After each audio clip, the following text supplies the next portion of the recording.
This is problem number 5 from set practice test 1. So which of the following is equivalent to the expression above? So below we are given 4 options, and then we have to show which one is the equivalent. In order to do that, we will simplify the first expression which is given. So after simplifying, then we'll get the answer.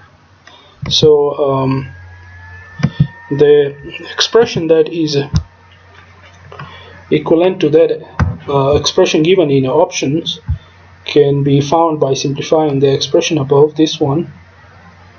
So we can add x squared with this one, and this will give us 2x squared y, and then we'll cancel out minus here, minus y squared, and then this will plus, so this will cancel out, so this will add up with this one. So we have here, which is 5, so plus here 5xy squared minus 2xy squared here. So then this will give us 2x squared y plus 2xy squared. So our option C is the right answer.